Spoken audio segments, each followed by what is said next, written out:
সারা পৃথিবীতে মুসলমানদের এখন খুব কঠিন দুর্দিন চলছে।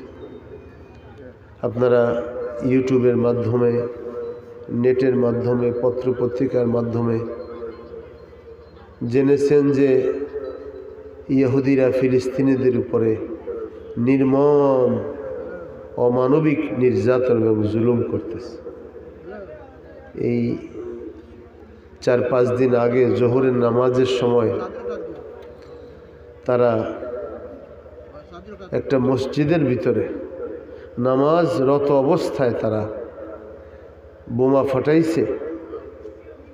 বোমার আঘাতে 94 জন মুসল্লি একসাথে শহীদ হয়ে গেছে। ইন্না লিল্লাহি ওয়া ইন্না ইলাইহি রাজিউন। এ পর্যন্ত তারা প্রায় লক্ষাধিক মুসলমান এই কিছুদিন সাম্প্রতিক কালে তারা শহীদ করেছে। অরিজিনাল হিসাব তো দেয় না কি হয়। তারা এত জুলুম নির্যাতন করতেছে সারা দুনিয়াতে। মুসলমানরা ঈমান থেকে, আখলাক থেকে, তার লক্ষ্য থেকে বিচ্যুত হওয়ার কারণেই মুসলমানদের এই কঠিন পরিস্থিতি মোকাবেলা করতে হচ্ছে। সেই জন্য আজকে সারা পৃথিবীতে তারা মাইর খাইতেছে। আমরা মার খাবো না এই কথাটা উড়িয়ে দেওয়া যায় না। বরং যেখানেই মুসলমান নবীজির সুন্নত থেকে সরে গেছে, চরিত্র থেকে সরে গেছে, সাথে সাথে আল্লাহ পাক তাদেরকে দুনিয়াতে শাস্তি দিয়েছেন এবং আখিরাতেও তাকে শাস্তির মুখোমুখি হইতে হবে। এ কারণে এই মাহফিলগুলো আমাদের শুধরে নেওয়ার জন্য উপযুক্ত একটা এনভায়রনমেন্ট, একটা আমাদের জন্য একটা পরিস্থিতি, পরিবেশ। তো আপনাদের খেদমতে আরজ রাখবো, যারা আওয়াজ শুনছেন আপনারা মেহেরবানি করে প্যান্ডেলে আসুন। কোরআন ও হাদিসের 2-1টি কথা আমি আমার জন্য বলবো, আপনাদের জন্য বলবো। কারো জন্যই সময় বসে নেই। লাই হায়াত আয়ে কাজালে চলি চলে, না আপনা খুশি সায়ে না আপনা খুশি চলে। হায়াত নিয়ে এসেছি, এখানে ইচ্ছা করলে থাকতে পারবো না, ইচ্ছা করলে যেতেও পারবো না। আল্লাহ পাকের নির্ধারিত সময় আসলেই আমাকে আপনাকে যেতে হবে। এর জন্য আপনাদের খেদমতে আরজ রাখবো, আল্লাহর হাবিব সাল্লাল্লাহু আলাইহি ওয়াসাল্লাম ইরশাদ করেন, নি'মাতান, 2টা নেয়ামত আমাদের জন্য আছে। সবচেয়ে বড় নেয়ামত হলো ঈমান। বলেন আলহামদুলিল্লাহ। সবচেয়ে বড় নেয়ামত কি? ঈমান। এরপরে নেয়ামত হলো কোরআন। এরপরে নেয়ামত হলো মুহাম্মদুর রাসূলুল্লাহ সাল্লাল্লাহু আলাইহি ওয়াসাল্লাম। এরপরে নেয়ামত হলো ইসলাম। এই 4টা আমাদের জন্য আল্লাহর পক্ষ থেকে বড় নেয়ামত। আজকে মানুষ ঈমান হারা হয়ে, ইসলাম হারা হয়ে কবরে যাইতেছে, কোরআন হারা হয়ে কবরে যাচ্ছে। তো অনন্তকালের যে জীবন আসতেছে, সেই জীবনের প্রস্তুতি ছাড়া আমরা যাচ্ছি যারা, তাদের যে কঠিন পরিণতি হবে সেটা একবারও ভাবে না। আমরা সকলে দুনিয়ার প্রয়োজনকে আসল প্রয়োজন বানায় নিছি, কিন্তু এটা আমাদের জীবনের লক্ষ্য নয়। আমাদের জীবনের প্রয়োজন খাওয়া পড়া, ঘর বাড়ি বানানো, এটা আমাদের জীবনের প্রয়োজন। এটাকেই এখন মানুষের জীবনের লক্ষ্য বানায় নিছে। সব লোক কিভাবে খাবে, কিভাবে বাঁচবে, কিভাবে ঘুমাবে, কিভাবে ভালো লাইফ লিড করবে, এগুলো নিয়ে মানুষ ব্যস্ত, কিন্তু তার জীবনের লক্ষ্য নিয়ে কোনো খেয়াল নেই। আল্লাহ পাক সুবহানাহু ওয়া তাআলা যেন কোরআনে বলেছেন, মানুষের জীবনের লক্ষ্য হলো আল্লাহ তাআলাকে চিনা, আল্লাহ পাকের পরিচয় লাভ করা, আল্লাহ পাকের জান্নাতে দাখিল হওয়া, এটা তার জীবনের লক্ষ্য। প্রতিটি নরনারী, প্রতিটি মানুষের যারা আল্লাহর প্রতি বিশ্বাস রাখে, তাদের লক্ষ্য একটাই, আল্লাহ পাকের সন্তুষ্টি অর্জন করা এবং আল্লাহ পাকের জান্নাতে, চির শান্তির জান্নাতে প্রবেশ করা। এটাই জীবনের লক্ষ্য। সেই জীবনের লক্ষ্যকে সামনে রেখেই আল্লাহ পাক 1 লক্ষ বা ততোধিক 24,000 পয়গাম্বর পৃথিবীতে প্রেরণ করেছেন। তারা কেউ খাওয়া পড়া শিখান নাই মানুষকে, ব্যবসা তিজারত শিখান নাই, দোকানপাট শিখান নাই, দেশ বিদেশ কিভাবে যাবে, ভিসা প্রসেসিং কিভাবে করবে, এগুলো শিখান নাই। তারা শিখিয়েছেন কিভাবে আল্লাহরা মানুষ আল্লাহকে পাবে। সুবহানাল্লাহ। এটাই কাজ, অন্য কোনো কাজ নাই। এটাই দায়িত্ব আমাদের, এটাই লক্ষ্য। এই লক্ষ্য শেষ করে যারা যাচ্ছি, আমরা দেখতেছি অগণিত মানুষ অ্যাক্সিডেন্ট হয়ে কবরে যাইতেছে। আজকে দুনিয়ার মানুষ একটা বরাদ্দ পাইলো, কন্ট্রাক্টদারি পাইলো, বিদেশ থেকে টাকা আনলো, যেতে পারলো, এটাকে সে বড় মনে করে। কিন্তু 2 রাকাত নামাজ পড়ার সুযোগ পেয়েছে, একবার একটু তাসবিহ পড়ার সুযোগ পাইছে, একটু আলহামদুলিল্লাহ সূরাটা পড়ছে, একটু ভালো মানুষকে কিছু কাজ সাদাকা করেছে, এটাকে বড় কিছু মনে করে না। অথচ এটাই মানুষের জীবনের বড়। একটা সেজদা খায়রুম মিনাদ দুনিয়া ওয়া মা ফিহা, সেজদাতুন ওয়াহিদাতুন খায়রুম মিনাদ দুনিয়া ওয়া মা ফিহা। দুনিয়া এবং দুনিয়ার মধ্যে যা কিছু আছে সব কিছুর চেয়ে উত্তম হলো আল্লাহর দরবারে একটি সেজদা দান করা। সুবহানাল্লাহ। আজকে মানুষ গান বাদ্য যদি হয়তো দেখতেন, জায়গা দেওয়া যেত না। কোরআন হাদিসের কথা বাসায় বসে আছে। যারা জান্নাতে যেতে চায়, যারা আল্লাহ পাকের মুক্তি চায়, তারা বাসায় বসে থাকতে পারে না। তারা দায়িত্ব কাণ্ডহীন হতে পারে না, দায়িত্বহীন হতে পারে না। আজকে দায়িত্বহীন মানুষেরই সংখ্যা বেশি। 999 জনই দায়িত্বহীন, কেউই কোনো দায়িত্ব নাই এখন। এই যে দেশের অবস্থা, কে দেশ চালায়, কে ভাবে চলে, কেউ জানে না। কোনো নিয়ম শৃঙ্খলা নাই, কোনো নিয়ম নীতি নাই, কিছু নাই। যারা চলে গেছে তারাও অনিয়ম করছে, এখন যারা আছে তারাও নিয়ম করতেছে, সামনে যারা আসতে চায় তারাও অনিয়মের মহড়া দিতেছে সমস্ত জায়গায়। এজন্য এই সময়ে আল্লাহর দিকে ফিরে আসা ছাড়া আল্লাহর আযাব ও গজব থেকে, আল্লাহর নারাজি থেকে আমরা বাঁচতে পারব না। এজন্য প্রতিটি মানুষকে দায়িত্বশীল হতে হবে। আল্লাহ নবী বলেছেন, কুল্লুকুম রা'ইন কুল্লুকুম মাসউলুন আন রা'ইয়াতিহি। প্রতিটি মানুষই তত্ত্বাবধায়ক, প্রতিটি মানুষই দায়িত্বশীল। কিয়ামতের ময়দানে আল্লাহ পাক তার দায়িত্ব সম্পর্কে জিজ্ঞাসা করবেন। স্বামীকে জিজ্ঞাসা করবেন তার বাসার, যে স্বামী তুমি তোমার বাসার দায়িত্ব পালন করেছো কিনা, তুমি তোমার সন্তানকে দ্বীনের পথে পরিচালিত করেছো কিনা। স্ত্রীকে জিজ্ঞাসা করবে তুমি তোমার বাচ্চাগুলোকে বাসায় যখন লালন পালন করেছো, দ্বীনের বিষয়ে তাদেরকে সতর্ক করছো কিনা। সারা জীবন পাকশাক করে খাওয়াইছো, এরা নামাজি হয়েছে কিনা, এরা চরিত্রবান হয়েছে কিনা, মেয়েগুলো চরিত্রবতী হয়েছে কিনা, এ সম্পর্কে স্ত্রী জিজ্ঞাসিত হবে। সমাজপতি জিজ্ঞাসিত হবে যে তুমি সমাজের উপরে ইনসাফ কায়েম করছো কিনা। রাষ্ট্রপতি জিজ্ঞাসিত হবে তুমি রাষ্ট্রের উপরে যথাযথ দায়িত্ব পালন করেছো কিনা। কুল্লুকুম মাসউলুন আন রা'ইয়াতিহি। প্রত্যেকেই তার দায়িত্বের তত্ত্বাবধান সম্পর্কে আল্লাহর কাছে জিজ্ঞাসিত হবে। ইন্নাস সামআ ওয়াল বাসারা ওয়াল ফুয়াদা কুল্লুন উলাইকা কানা আনহু মাসউলা। আল্লাহ পাক সুবহানাহু ওয়া তাআলা কোরআনে ইরশাদ করেন, ইন্নাস সামআ ওয়াল বাসারা।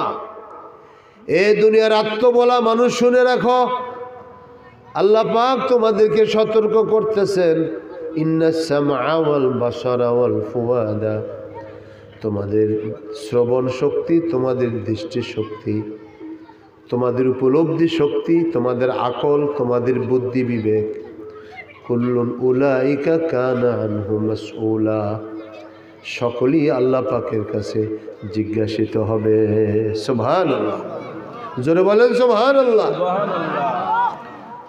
এজন্য প্রতিটি মানুষ, নরনারী যেই হই না কেন, যদি আল্লাহর প্রতি বিশ্বাস রাখি, আখিরাতে বিশ্বাস রাখি, আমাদের কাজ হলো দায়িত্ব সচেতন হওয়া। দায়িত্বহীন মানুষ উদ্দেশ্যহীন মানুষ তার মঞ্জিলে পৌঁছতে পারে না। পারে? কোনো মানুষ উদ্দেশ্যহীন চললে পারবে? যে সে গাড়ি চালাইতেছে, কোন দিকে যাইব তার খবর নেই, একবার ডাইনে যায় বামে যায়, কি ভাই এরম করেন কেন? কোনো বলতে পারি না কোথায় যাব। এখন এই উদ্দেশ্যহীন গাড়ি চালানোওয়ালার সংখ্যাই বেশি। কবরে যাব এই কথা কারো মনে নাই। হ্যাঁ, বলছে রাত 30,000 বছরের রাস্তা পার হতে হবে, এটার খবর কারো নেই। জাহান্নামে আবাদান আবাদা 70 গুণ তেজস্বী আগুনে জ্বলতে হবে, এইটার খবর কারো নেই।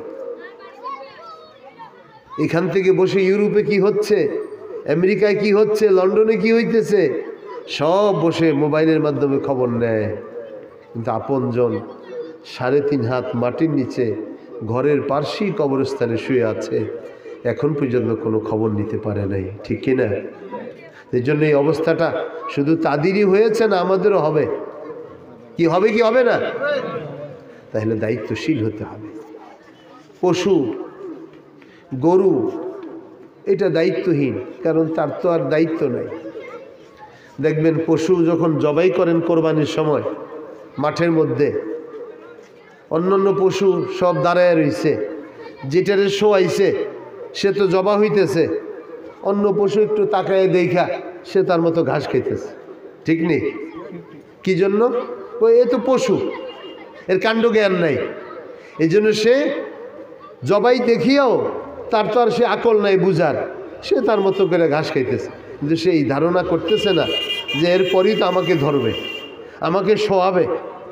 এই ধারণা তার না থাকাতে সে দিব্যি তার আপন মনে ঘাস খেয়ে যাইতেছে, কিছুক্ষণ পরেই তাকে ধরবে, কিন্তু সে জানে না। তো এখন আজরাইল আলাইহিস সালাম প্রতিদিন আমার বাসায় 5 বার আসতেছে।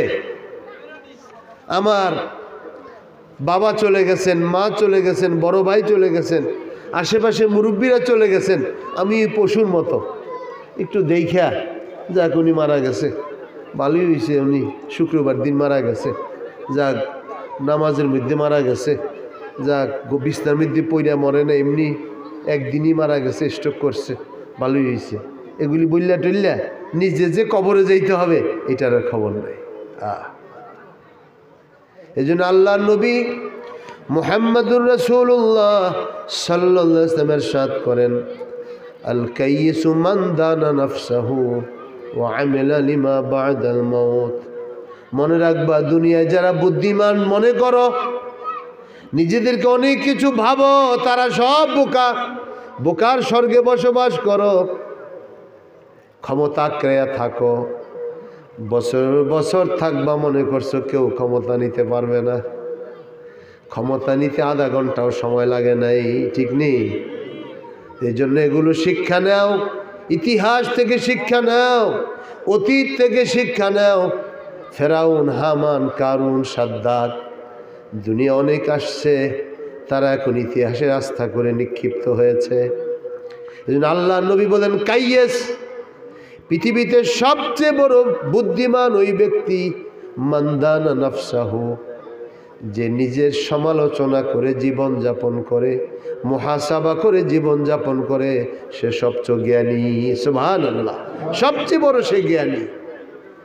আজকে আমরা যাদেরকে জ্ঞানী মনে করি, এটা আবিষ্কার করছে, সেটা আবিষ্কার করছে, এই বলছে সেই বলছে, এটারই জ্ঞান বিজ্ঞান মনে করি। প্রকৃত বুদ্ধিমান, প্রকৃত হুশমান, প্রকৃত আকলওয়ালা ওই ব্যক্তি যে মুহাসাবা করে নিজে চলে।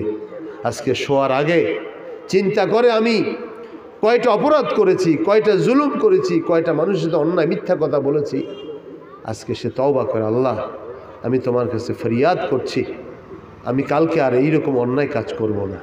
এই মুহাসাবা করে যারা জীবন যাপন করতেছে, তারাই প্রকৃত মানুষ, তারাই প্রকৃত জ্ঞানী। আলহামদুলিল্লাহ। আল্লাহ নবী বলেন, আল কাইয়িসু মান দানা নাফসাহু ওয়া আমিলা লিমা বা'দাল মাউত। বুদ্ধিমান তো ওই সকল লোকেরা যারা মুহাসাবা করে জীবন যাপন করে। হযরত ওমর ফারুক রাদিয়াল্লাহু আনহু বলেন, হাসিবু ক্বাবলা আন তুহাসাবু। আল্লাহ পাকের আদালতে হিসাব দেওয়ার আগে নিজেই নিজের হিসাব করে নাও। তোমার জীবনে কতটুকু আমল তুমি করেছ? আজকে তুমি ব্যাংকার, ব্যাংকের মধ্যে কত টাকা ডেবিট হয়েছে, কত টাকা ক্রেডিট হয়েছে, তুমি সব হিসাব নিকাশ বুঝিয়ে ব্যাংক থেকে বের হয়ে আসো। আল্লাহ রব্বুল ইজ্জতুল জালাল তোমার জন্য তো এখানে ব্যাংকার বসায় রাখছে।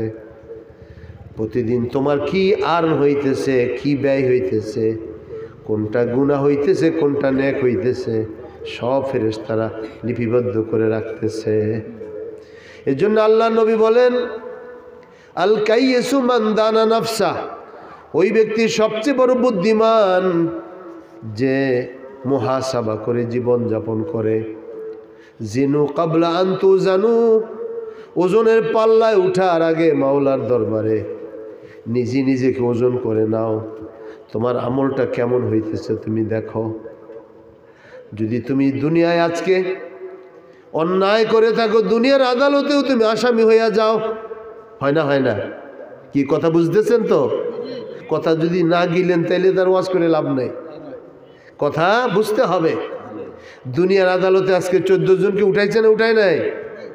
আন্তর্জাতিক ট্রাইব্যুনালে আজকে 14 জনকে উঠাইছে, যারা সরাকে সরা জ্ঞান করত না, মানুষকে মানুষ মনে করত না, অন্যায়কে অন্যায় মনে করত না, হত্যাকে হত্যা মনে করে না। এটা যে ভুল হইতেছে এটা ভুলই স্বীকার করে না। আগের জমানার জাগরে আল্লাহ পাক ধ্বংস করছে, এরাও এই কাজই করত। গুনাহকে গুনাহ মনে করত না, মানুষকে মারিয়ে ফেলছে এটারে কোনো মামুলি কিছু মনে করত না। অথচ আল্লাহ পাক কোরআনে বলেছেন, মান কাতালা নাফসান বেগাইরি নাফসিন ফাকাআন্নামা কাতালান নাসা জামিআ। দুনিয়ায় যদি কেউ কোনো মানুষকে বিনা দোষে মারে তো সেজন্য সারা দুনিয়ার বিশ্ব মানবতাকে মেরে ফেলল। আল্লাহু আকবার। আল্লাহ পাক বলতেছে সেজন্য বিশ্ব মানবতাকে মেরে ফেলল। এরা এগুলো মনে করত না, আজকে তাদেরকে আসামির কাঠগড়ায় দাঁড়াইতে হয়েছে। এটা দুনিয়ার আদালত, কিন্তু সবচেয়ে বড় আদালত হলো মাহকামাতুল কুবরা। সবচেয়ে বড় আদালত আল্লাহ পাকের আদালত। দুনিয়ার আদালতে ঘুষ দিয়ে, টোপাইজ ব্যবহার করে, ক্ষমতা ব্যবহার করে তুমি আইনকে গাইন করতে পারবা, কিন্তু আল্লাহ রব্বুল ইজ্জতের দরবারে একটু হেরফের করতে পারবা না। ওইখানে আল্লাহ পাক এরকম যখন কুরসিতে বসবেন, বিচারকের কুরসিতে আল্লাহ পাক বসবেন, যখন কিয়ামতের দিন হাকিম হবেন, আল্লাহ পাক বসি বলবেন, মা ইউবাদদালুল কাউলু লাদাইয়া ওয়া মা আনা বিযাল্লামিন লিল আবিদ। বলেন সুবহানাল্লাহ। আল্লাহ পাক বলবেন, মা ইউবাদদালুল কাউলু লাদাইয়া, হে আল্লাহর বান্দা বান্দিগণ, যারা আজকে আমার সামনে ফয়সালা নিতে এসেছো, জীবন সাধনার ফয়সালা তোমরা যারা নিতে এসেছ, মনে রেখো লা ইউবাদদালুল কাউলু লাদাইয়া, আমার কাছে কোনো কিছু হেরফের হবে না, বদল হবে না, তাবদিল হবে না। তুমি যা কিছু করেছ তাই এখানে পেয়ে যাবে। মা ইউবাদদালুল কাউলু লাদাইয়া, আমার কাছে কোনো কথার তবদিল হবে না, হেরফের হবে না, পরিবর্তন হবে না। তুমি যা করেছ আজকে দুনিয়া, মনে করেন উকিলরা পয়সা দিছেন, মোসাবিদার মধ্যে ঘুরে লিখিয়ে দিছে যাতে আসামি বেঁচে যায়, আসামি খালাস পেয়ে যায়। আছে না নাই? দুনিয়ার উকিলের কাছে গেলে সিনিয়র যারা উকিল ক্রাইম করে, ক্রাইমের মামলা যারা করে, তাগো কাছে গেলে দেখবেন ঘটনাটারে ঘুরাইয়া হালকা করিয়া লেখে। ওই মোসাবিদার উপরই আসামির শাস্তি হালকা হয় বা ভারী হয়। তা আল্লাহ পাক বলবেন, বান্দারে দুনিয়াতে তোমার যা আমল করেছ, আজকে এখানে কোনো উকিল দিয়ে, কোনো কাউকে দিয়ে আমার এখানে কোনো কিছু বদল করা যাবে না। তুমি তোমার 60-70 বছরের জীবনে বালেগ হওয়ার পর থেকে মৃত্যুর আগে হুঁশ যাওয়ার আগ পর্যন্ত তোমার যা কিছু তুমি করেছ, ভালো করেছ, মন্দ করেছ, সমাজপতি সমাজের জন্য করেছ, দেশের নির্বাহী দেশের জন্য করেছ, ন্যায় করেছ, অন্যায় করেছ, আমি মাওলার কাছে এখন আর বদল করা যাবে না, সব লিপিবদ্ধ হয়ে গেছে। আর মা আনা বিযাল্লামিন লিল আবিদ, আমি কোনো বান্দার উপরে জুলুমকারী নই। সুবহানাল্লাহ। এজন্য ভাইরা, বাবাজিরা গো, মা বোনরা গো, বাসায় কাজ রেখে জানালার পাশে বসেন। আল্লাহর পক্ষ থেকে, রসুলের পক্ষ থেকে, ওলামায়ে কেরামের জবান থেকে মেসেজগুলো শুনেন। শুনে আমরাও আমল করি, আপনারা আমলের নিয়ত করেন। কেউ দুনিয়াতে থাকবো না। আল্লাহ নবী বলেন, কাইয়্যিসু মান দানা নাফসাহু, সবচেয়ে বুদ্ধিমান ওই সমস্ত মানুষ, বান্দা বান্দি, যারা মুহাসাবা করে জীবন যাপন করে, আত্মসমালোচনা করে জীবন যাপন করে, নিজে যেটা ভুল করছে ভুলকে স্বীকার করে। দেখেন, আদম আলাইহিস সালাম একটা ভুল করছেন, আবার শয়তানও ভুল করছে। পার্থক্য এখানেই, আদম আলাইহিস সালাম ভুল যেই করছেন, সাথে সাথে উনি সমালোচনা করছেন, মুহাসাবা, যে আল্লাহ আমি ভুল করেছি, আমার ভুল হয়ে গেছে। আদম আলাইহিস সালাম একদিন দুই দিন নয়, 300-350 বছর কাঁদছেন আদম আলাইহিস সালাম। ওনার চোখের উপর দিয়ে পানি পড়তে পড়তে রক্ত পড়ছে, পুষ পড়ছে, গর্ত হয়ে গেছে, খরল হয়ে গেছে, পানি যেতে যেতে একটা গুনার কারণে। আদম আলাইহিস সালামের ওই আত্মসমালোচনা, মুহাসাবা, আল্লাহ আমি ভুল করেছি, আমাকে আপনি মাফ করে দেন। আল্লাহর কাছে বারে বারে মাপ চাইতে যেতে 350 বছর কেটেছে।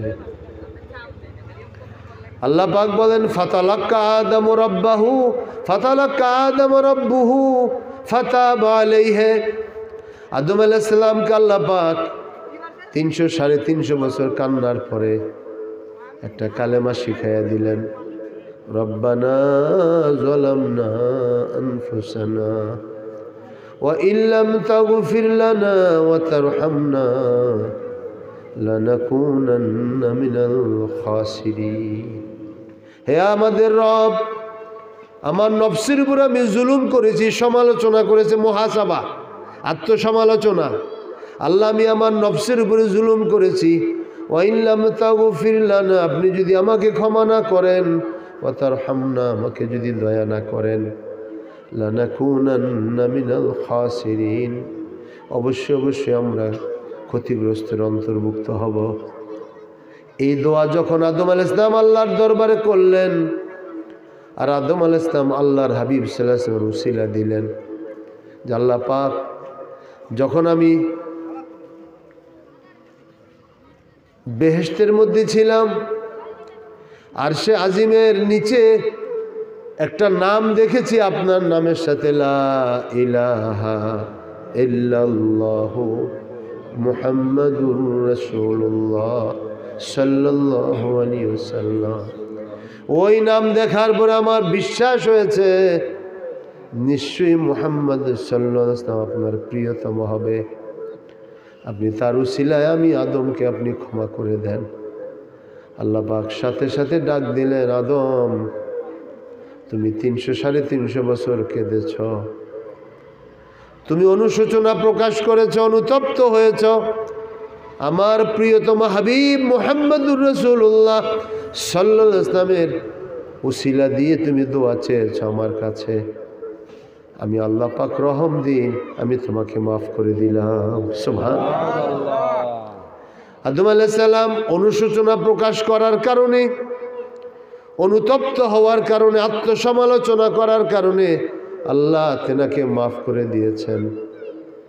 এরকম বনি আদমের যত নরনারী আছে গুনাহ হয়ে গেছে, সাথে সাথে যদি সে সমালোচনা নিজেরটা করে, অনুতপ্ত আল্লাহর কাছে হাত পাতে, ইস্তেগফার করে, আল্লাহর সাথে সাথে তাকে ক্ষমা করে দেয়। সুবহানাল্লাহ।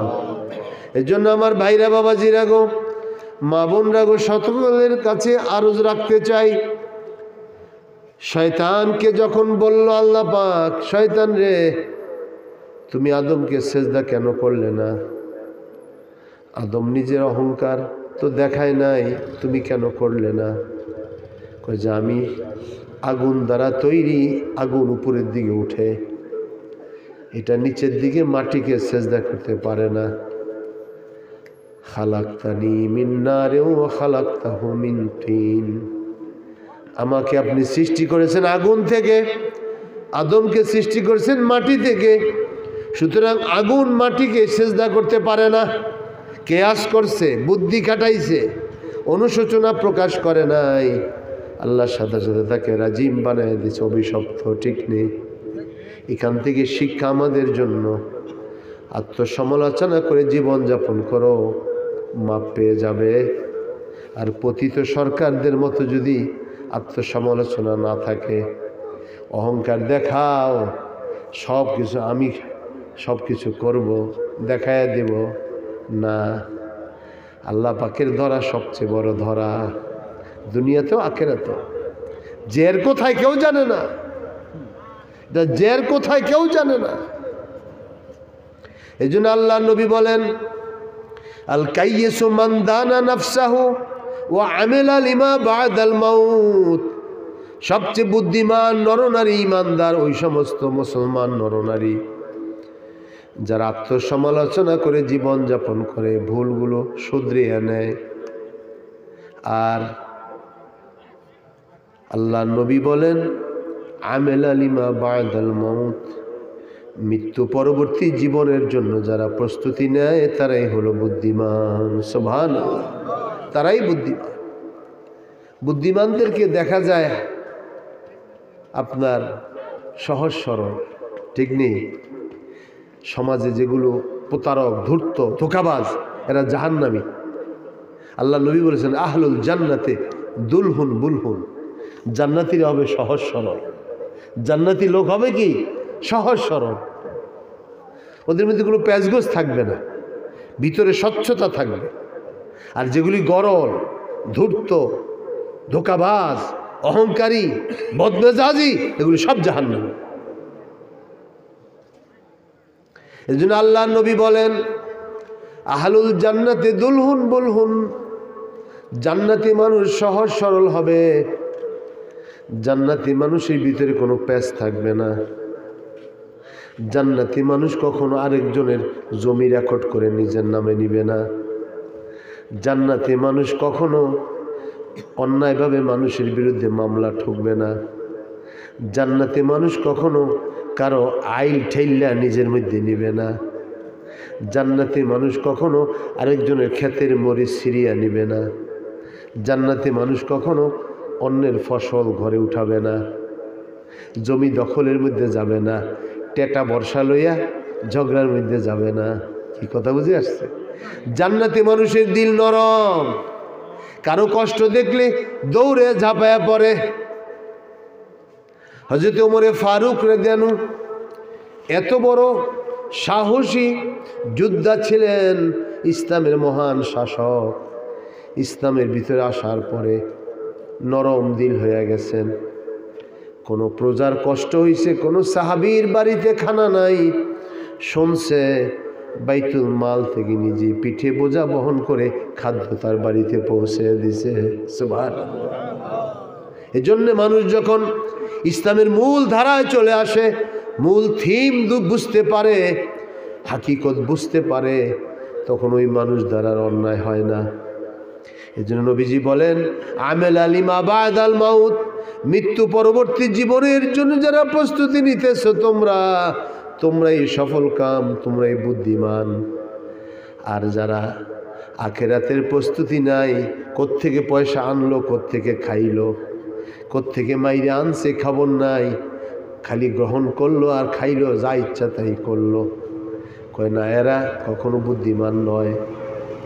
আল্লাহ নবী বলেন, লান তাজুলা কাদাম ইবনে আদামা, বনি আদম কদম নাড়াইতে পারবে না হাসরের ময়দানে, হাত্তা ইউসআলান আরবাইন, 4টা প্রশ্নের জবাব দেওয়া ছাড়া, আন উমরিহি ফিমা আফনা, তার জীবনের হায়াতের সময় কোন কাজে ব্যয় করছে, কোন কাজে ব্যয় করছে, এটা আল্লাহ পাক জিজ্ঞাসা করবেন। এ আল্লাহর বান্দা বান্দি, 60 বছর 70 বছর 80 বছর হায়াত পাইছো, বালেগ হওয়ার পর থেকে মৃত্যু পর্যন্ত কি কাজে হায়াতের সময় নষ্ট করছো?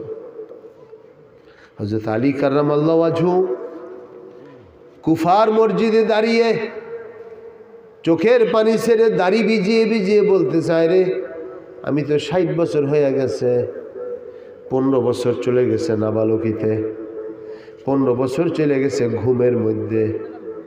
6 ঘন্টা করে ঘুমাইলে 60 বছরে কত? 15 বছর ঘুমে চলে গেছে। 15 বছর নাবালকিতে চলে গেছে, 15 বছর যৌবনে কেটে গেছে। যৌবনের পাগলামি, যৌবনের তারুণ্যতা, তরুণ সঙ্গ এখানে আছে দেখলাম।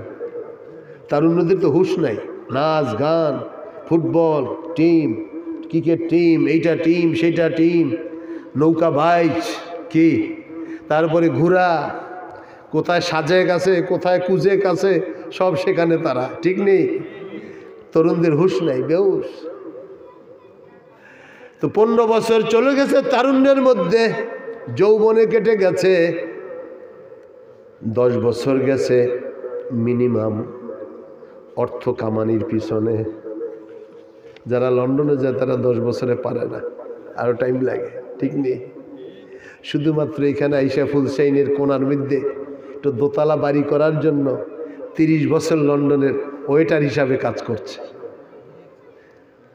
25 বছর ওয়েটার হিসাবে কাজ। আমরা তো দেখে আসি, দুনিয়া দেখছি, সব শূন্য, জিরো রেজাল্ট, শূন্য। জিজ্ঞেস করেন সকলকে যারা আজকে লন্ডন করতেছে, ইউরোপ করতেছে, আমেরিকা করতেছে, ওদের রেজাল্ট শূন্য। ওই টাইমটায় যারা বিয়ে শাদী করে নাই, যৌবন চলে গেছে। এখন 40 বছর আসলে গিয়ে বিয়ে করলে বাচ্চা কাচ্চা হইব? এখন কি আর সুখ সংসার আছে? শুধু একটা দোতলা বাড়ি করার জন্য জীবনের যৌবন সব শেষ করে ফেলছে। এটা শুধু লন্ডনের কথা বলছি না, সব জায়গারই একই অবস্থা। শুধু বাড়িঘর কেমনে করবে এই তালে আছে। এই জন্য বলছিলাম ভাইরা বাবা জিরাগো, জীবনের হিসাব নিকাশ মিলিয়ে যেতে হবে। কখনকার ডাক পড়ে যায়, আল্লাহ পাক কিয়ামতের ময়দানে বলবেন, এই যৌবন কোন কাজে ব্যয় করেছ? ধরলাম 10 বছর দুনিয়ায় টাকা কামানোর পিছনে ঢালছেন, 5 বছর আলী রাদিয়াল্লাহু হিসাব মিলাইতে, আলী কাররামাল্লাহু ওয়াজহু 5 বছর অসুখ বিসুখে চলে গেছে। দেখেন না কত সময় মানুষ বাসায় পড়ে থাকে, জ্বর হয়, ঠান্ডা হয়, এটা হয় সেটা হয়, ইবাদত করতে পারে না। আলী কাররামাল্লাহু ওয়াজহু জীবনের 60 বছরের হিসাব মিলিয়ে মিম্বরের উপরে চোখের পানি ছেড়ে কাঁদতে কাঁদতে বলতেছেন, আরে এখন তো খালি হাতে রওনা হইলাম। সুবহানাল্লাহ, সুবহানাল্লাহ। মানুষের জীবনের সবচেয়ে বড় দামি জিনিস হলো সময়। সময় কেটে যাচ্ছে কিভাবে খেয়াল করি না। নিজের গুনাহের জন্য আল্লাহর কাছে মুহাসাবা করি না, মনে করি আল্লাহ এমনি মাফ করে দিব না। রে ভাই, আল্লাহর কাছে চোখের পানি ফেলতে হবে। হযরতে সাহাবায়ে কেরাম রিদওয়ানুল্লাহ আজমাইন রাতের শেষ প্রহরে আর ঘুমাইতেন না, নবীর মসজিদে চলে আসতেন। নবীজিও হুজরার ভিতরে সেজদায় পড়ে থাকতেন, সাহাবারাও পড়ে থাকতেন। সুবহানাল্লাহ। তারা তাদের জীবন গঠন করে গেছে, আল্লাহর কাছে তওবা ইস্তেগফার করে গুনার ক্ষমা চেয়ে জান্নাতি হয়ে কবরে গেছে। এজন্য আল্লাহ পাক সুবহানাহু ওয়া তাআলা হাশরের ময়দানে যখন উপস্থিত করবেন, জিজ্ঞাসা করবেন, ফি মা আফনা, জীবনে হায়াত কোন কাজে নষ্ট করেছ রে বান্দা বান্দি? হিসাব তোমারও মিলে দেখো। আলী যদি 60 বছরের হিসাব মিলাইতে পারে, তুমি তো 70 বছর কাটছে, তোমারও তো 50 হয়েছে, তোমারও তো 40 হয়েছে, তোমারও তো 60 হয়েছে। তুমি মিলে দেখো তোমার জিন্দেগির কি কাজ তুমি করেছ। অনেক মানুষ আছে এখনো সূরা ফাতিহাটা সহি করে পড়তে পারি না, আছি না নাই? অনেক মানুষ আছে এখনো কোরআনের 4টা সূরা যেটা দিয়ে নামাজ মিনিমাম পড়ি আমরা, 4টা সূরাও সহি করে পড়ার খেয়াল রাখি না। বহু মানুষ আছে এখনো নামাজের তসবিহগুলো সুন্দরভাবে পড়তে হয়, পড়তে পারি না। বহু মানুষ আছি কোরআন শরীফ জীবনও পড়ার কোনো সুযোগ হই নাই। কত মানুষ আছি কখনো আল্লাহর জিকির করি না। হ্যাঁ, পাওটাও ধুইয়া না ধুইয়াই বিছনায় গিয়ে শুইয়া থাকে। বহু মানুষ আছে বিড়ি সিগারেট খাইয়া মুখের এমন দুর্গন্ধ করে রাত্রে শুইয়া থাকে, সকালে উঠে কোনো ব্রাশ নাই, মেসওয়াক নাই, কিচ্ছু নাই। আবার বাইরে ছাগল গরু লইয়া বাইরে গেছে, দোকানে গিয়ে বৈশা গেছে, দোকানে গিয়ে আড্ডা মারতেছে। এইভাবেই তো সমাজ চলতেছে মানুষ। এই জন্য আল্লাহ পাক বলেন, কিয়ামতের ময়দানে তোমরা জিজ্ঞাসিত হবে। নবীজি ইরশাদ করতেছেন, 1 নম্বর হলো ফিমা আফনা, তোমার হায়াত কোন কাজে ব্যয় করেছ, আল্লাহর কাছে জবাব দিতে হবে। 2 নম্বর আন শাবাবি ফিমা আবলা, তোমার যৌবন কোন কাজে তুমি নষ্ট করেছ, তোমার যৌবন কোন কাজে নষ্ট করেছ। আল্লাহ নবী ইরশাদ করতেছেন, যৌবনের যে সময়টা তুমি পাইছ ওই সময় কি 5 ওয়াক্ত নামাজ পড়ছ, নাকি শরীর যখন দুর্বল হয়ে গেছে 60-এর কোটায় গেছো তখন মসজিদে গেছো? আল্লাহ পাক জিজ্ঞাসা করবেন। এই জন্য যৌবনটা বড় দামি রে ভাই। দার জওয়ানি তাওবা করদান শিওয়ায়ে পয়গম্বরি, ওয়াক্তে পীরি গরগে জালেম মিশাওয়াদ পরহেজগারি। যারা যৌবনকালে আবাদত করে এটা পয়গম্বরী সুন্নত। সুবহানাল্লাহ। বুড়া কালে তো জালেম ও তসবিহ লইয়া মসজিদে গিয়ে বসে থাকে, কি ঠিক নেই? চুহা, ইঁদুর, বিড়াল, বহু জায়গার ইঁদুর খেয়ে এখন হজে চলছে। কি কথা বুঝে আসছে? এখনকার বিড়ালেরা বহু জায়গার অমুকের জমি খাইছে, অমুকের দোকান খাইছে, অমুকের ব্যবসা খাইছে, অমুকের কন্ট্রাক্টদারি খাইছে, অমুকের শেষ করছে। কইরা এখন বড় তসবিহ লইয়া, বড় জুব্বা লইয়া, দেখেন না মক্কা শরীফ এখন জুব্বা গাদ দিয়ে আছে না নাই? মক্কা শরীফের জুব্বা এগুলো তাকওয়ার জুব্বা না, এগুলো সৌদি আরবের জুব্বা মিয়া।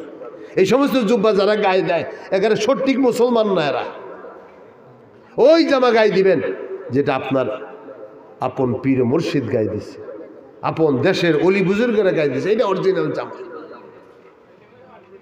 সৌদি আরবে জামা নিয়ে আসে, লাল রুমাল নিয়ে আসে, আর একটা কালো একাল নিয়ে আসে, ওইটা বাইন্দাবাজ তসবি নিয়ে প্রথম কাতারে চলে যায়। আসেনি? এটা শেষ জমানার কাজ। আল্লাহ নবী বলেন, জোয়ানকালে তওবা করো, তোমার ইবাদতের দাম এত হবে, 1 রাকাত নামাজের সওয়াব আল্লাহর দরবারে 70 গুণ বেশি হবে। সুবহানাল্লাহ। আল্লাহ নবী ইরশাদ করেন, ওয়া আন মালিহি মিন আইনা ইকতাসাবাহু। 3 নম্বরে প্রশ্ন হবে, এ আল্লাহর বান্দা বান্দিরা, কোনখান থেকে পয়সা উপার্জন করছো? হালাল উপায়ে পয়সা আসছো না হারাম উপায়ে? বলবেন, হুজুর বিদেশ থেকে তো সব মদের ব্যবসা কইরা টাকা আনে। কি কি হাসানা মিছা? হ্যাঁ, মদের দোকানে বেচা কিনা না করলে তো আমাদের ব্যবসা নেই। আল্লাহর কাছে মাপ চাইতেই, মাপ চাইতে হবে। আল্লাহ নবী বলেন, আন মালিহি মিন আইনা ইকতাসাবাহু, এই মাল তুমি কোত্থেকে উপার্জন করছো? আল্লাহ পাক তোমারে জিজ্ঞাসা করবো হাশরের ময়দানে। ও আইনা আনফাকাহু, কোন পথে ব্যয় করছো, কোনখান থেকে আর্ন করছো, কোনখান থেকে ব্যয় করছো, আল্লাহ পাক জিজ্ঞাসা করবেন। এই জবাব দেওয়া ছাড়া মালিকের দরবার থেকে পাও নাড়াইতে পারবা না। 4 নম্বরে আল্লাহ নবী বলেন, ওয়ান ইলমিহি মা জাআমালা বিহি, আলেম উলামা কোরআন হাদিস থেকে যা জেনেছো কতটুকুন তুমি মানিয়া চলছো, তুমি কদ্দুর মানছো, এটা আল্লাহ পাক তোমাকে জিজ্ঞাসা করবেন। এজন্য ভাইরা বাবা জিরা গো, আমি আমাকেও বলছি, আপনাদের খেদমতে আরজ রাখছি। আমার নবী যখন ওসিয়ত দিতেন, নসিহত করতেন সাহাবা ঘরে, সাহাবারা বলতেন, ইয়া রাসূলুল্লাহ আউসেনি, আমাদের উপদেশ দেন। ও আউজেজ, তবে সংক্ষেপ, দীর্ঘ উপদেশ দিলে আমরা গ্রহণ করতে পারবো না, সংক্ষেপে দেন। নবীজি বলতেন, ইজা সাল্লাইতা সাল্লি সালাতা মুআদ্দিন, যখন নামাজে দাঁড়াবে বিদায় নামাজ পড়িও।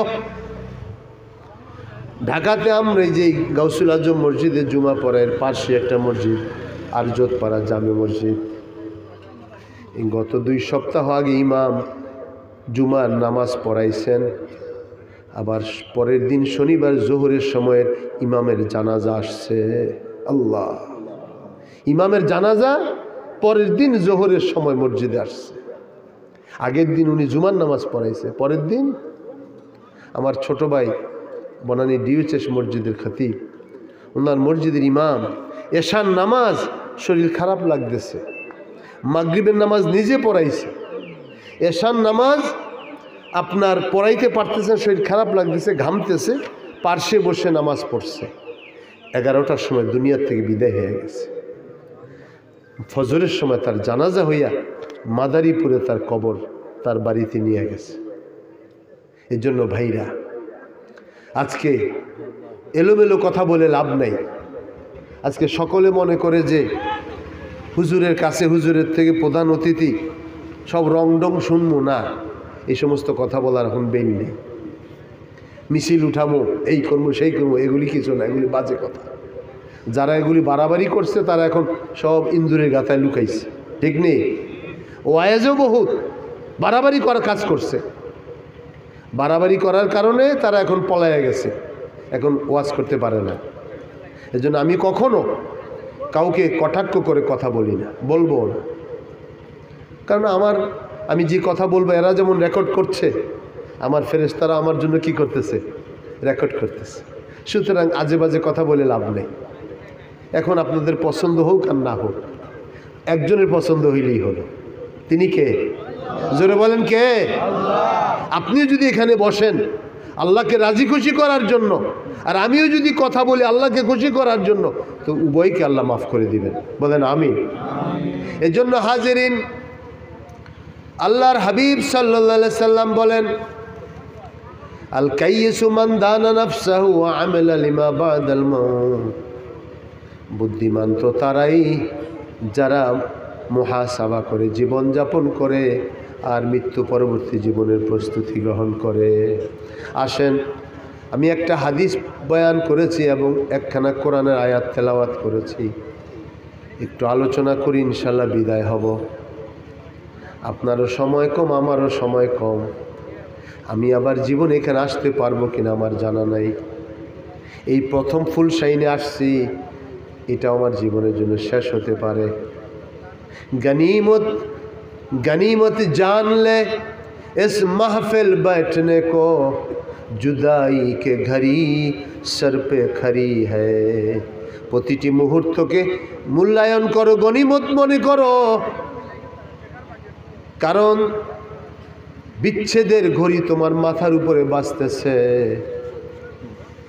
আমার আপনার বাসায় ঘড়ি টিকটিক করে আওয়াজ দেয়, এই ঘড়ি টিকটিক করে আওয়াজ দেয় না, এই ঘড়ি আওয়াজ দেয় তোমার জীবনের সময়টা এই আজকে 1 ঘন্টা শেষ হয়ে গেছে, এখন 2 ঘন্টা শেষ হয়ে গেছে, এখন তোমার জীবনের 12টা বাজিয়ে গেছে, এখন 1টা বাজিয়ে গেছে।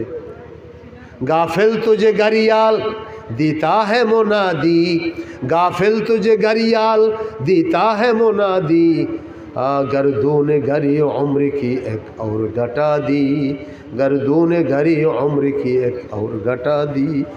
শর্ষিনা মাদ্রাসায় যখন কামেলের শেষ ঘন্টা করছি, আর ওই দিন যখন শেষ ঘন্টা পিটাইছে, তখন চোখে জর্জর করে পানি এসে গেছে যে আর বোধহয় এই মাদ্রাসায় আমাদের আর পড়া হবে না, শেষ ঘন্টা পিটাই দিছে। ওই দিন যখন শেষ ঘন্টা বেঁধছে, হুজুর আমাদের বুখারী শরীফ পড়াইছেন, আর হাত তুলে দোয়া করছেন, তোমরা দোয়া করো, তোমাদের সাথে হয়তো আমাদের আর দেখা হবে না। সত্যি ওই বিদায় অনুষ্ঠান থেকে আসছি, অনেকবার যাওয়া হয়েছে, ওই ওস্তাদের সাথে ওইভাবে আর দেখা হয় নাই। হয়তো কোনো ওস্তাদ বিদায় হয়ে গেছে, কোনো ওস্তাদ এখান থেকে অবসর হইয়া বাড়িতে চলে গেছে। তো এই জন্য ওই সময় এই শেরের অর্থ বুঝছি, গর্দুনে ঘড়ি উমরে কি এক और ঘটা দি। ও আল্লাহর বান্দা বান্দি, তোমার বাসায় যে ঘড়িটা ঘুরতেছে, ওইটাও তোমার জীবনের একদিন শেষ ঘন্টা বাজাইয়া দিবে, শেষ ঘন্টা তোমার জিন্দিগির জন্য বাজিয়া যাবে। বলেন হুজুর আমি তো জওয়ান, আমার তো এখনও কিছু হয় নাই। না রে বাপ, সেদিন 10 দিনের একটা বাচ্চার জানাজা পড়ছি। আমার মসজিদে 10 দিনের বাচ্চা নিয়ে আসছে, আইসিইউতে 10 দিনই বাচ্চাটা ছিল। তো এই জন্য কে জওয়ান, কে ছোট, কে বড়, যাওয়ার সময় কোনো তোমার লিমিট নাই, সিরিয়াল নাই, আসার সময় সিরিয়াল আছে, দাদা আগে আসছে, বাপ পরে আসছে, ছেলে পরে আসছে, নাতি পরে আসছে। দেখা যায় এখন নাতি দাদার কাঁধে চড়ে কবরে চলে গেছে, ঠিক কি না? এর জন্য প্রস্তুতি নাও। আল্লাহর নবী বলেন,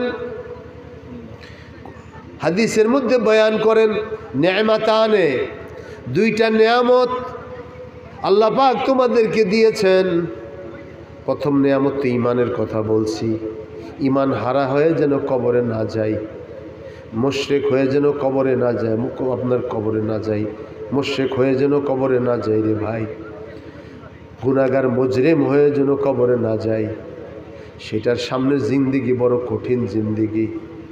হযরত ওসমান জিন্নুরাইন রাদিয়াল্লাহু আনহু, যিনি দুনিয়াতে জান্নাতের 3 নম্বরের সুসংবাদ পাইছে, ওসমান জিন্নুরাইন রাদিয়াল্লাহু আনহু, তিনি যখন কবরের পাশ দিয়া যাইতেন, ঝরঝর করে চোখের পানি পড়তো, দাড়ি ভিজে যাইত ওনার। সাহাবীরা বলতেছেন, আমিরুল মুমিনিন, জান্নাত জাহান্নামের ওয়াজ করেন, আপনাকে কখনো কাঁদতে দেখি না, কবরের পাশে আসলে আপনি কেন এইভাবে কাঁদেন?